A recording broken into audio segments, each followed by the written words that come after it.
तैयार है ये? स्टार्ट।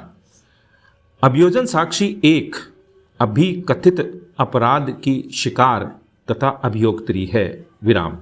अभियोजन साक्षी 2 उसका पति है, विराम। अभियोजन साक्षी 3 उसकी बहन है, विराम।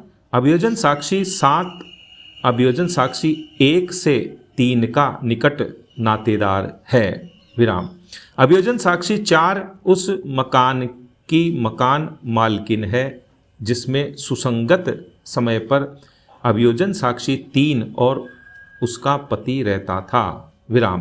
तारीख 15 और 16 मई 1991 की अर्धरात्रि में लगभग 3 बजे पूर्वाह्न अभियुक्त ने अभियोजन साक्षी 3 के गृह में बलात्संग करने के आशय से रात्रिकालीन गृह अतिचार किया, जहां अभियोजन साक्षी 1 अपने बच्चे के साथ सो रही थी तथा ऐसे आशय के परिणाम स्वरूप उसने अभियोजन साक्षी 1 का मुंह कपड़े से बंद कर दिया तथा चाकू दिखाकर यह धमकी दी कि यदि उसने बाधा डाली अथवा प्रतिरोध किया तो उसे जान से हाथ धोना पड़ेगा, और उसने उसके साथ जबरदस्ती मैथुन किया, विराम।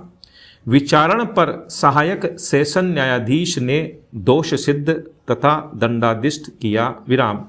अपील किए जाने पर उच्च न्यायालय द्वारा भागतः अपील मंजूर करते हुए पैरा अभिनिर्धारित यह प्रत्येक व्यक्ति का जो अपराध कारित किए जाने के बारे में जानकारी प्राप्त करता है, कर्तव्य है कि वह रिपोर्ट करे, विराम। यह मौखिक हो सकती है, लिखित हो सकती है या किसी प्रकार की संसूचना हो सकती है जिसके अंतर्गत श्रव्य और दृश्य अथवा प्रेस भी है, विराम।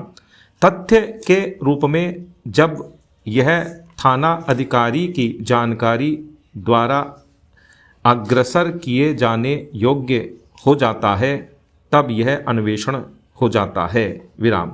यदि मौखिक रूप से किया जाता है तब इसे लिखित किया जाना चाहिए तथा बेहतर यह है कि इस पर हस्ताक्षर करके या अंगूठा निशान लगाकर या अनुमोदन के अधिकार चिन्ह के रूप में अधिप्रमाणित किया जाना चाहिए, विराम। यह प्रथम दस्तावेज संज्ञेय अपराध की रिपोर्ट होती है, विराम।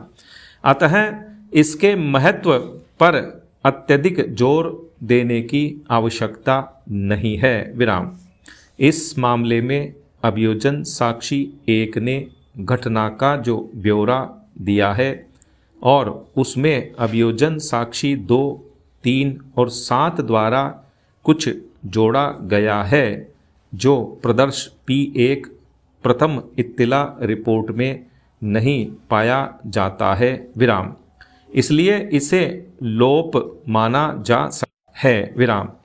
यह प्रत्याख्यान नहीं हो सकता क्योंकि जो प्रदर्श P1 में उल्लिखित है उसके विरुद्ध इसमें कुछ नहीं है, विराम।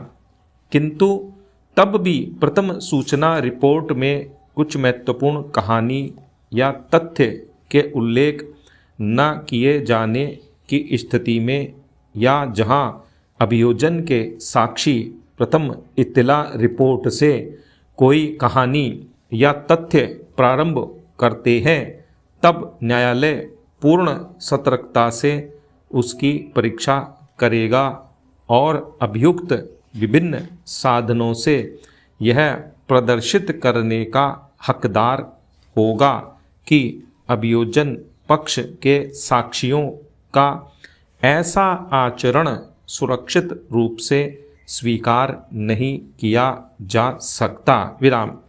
इसके लिए अभय कपाट केवल दंड प्रक्रिया संहिता की धारा 162 में पाया जा सकता है, विराम। प्रतिरक्षा लोप या खंडन को साबित करने का हकदार है। विराम। इस लोप और खंडन को सिद्ध करके अभियोजन के मामले को गंभीर संदेह से युक्त प्रदर्शित किया जा सकता है, जिसका लाभ अभियुक्त को मिलेगा। विराम। यह कड़ाई से तकनीकी नहीं हो सकता। विराम। जब अभियुक्त या प्रतिरक्षा पक्षकार विधि के अनुसार ऐसा लोप या खंडन सिद्ध करने में कोई रुचि नहीं लेता है, तब वह इस न्यायालय में ऐसा तर्क प्रस्तुत करने का हकदार नहीं है कि अभियोजन के मामले में लोप या खंडन के कारण सुधार किया गया है। विराम। इसलिए विद्वान लोक अभियोजक यह दर्शित करने में पूर्ण रूप से सही है कि अभियोजन ने यह सामग्री निर्णय करने के लिए न्यायालय के समक्ष प्रस्तुत कर दी है कि क्या प्रदर्श P1 की अंतर वस्तुएं सही हैं या नहीं, और जब प्रतिरक्षा पक्ष ने उसे अस्वीकार कराने का प्रयास नहीं किया, तब न्यायालय को अभियोजन के मामले पर संदेह करने का कारण नहीं था। विराम। पैरा में पैरा 19, 21 और 22। पैरा। चिकित्सा साक्ष्य सकारात्मक रूप से साबित करता है कि अभियोजन साक्षी 1 के साथ चिकित्सा परीक्षा के समय से कुछ घंटे पूर्व बलात् मैथुन किया गया था। विराम। यह चिकित्सा परीक्षा घटना के 3 या 4 घंटे बाद की गई थी। विराम।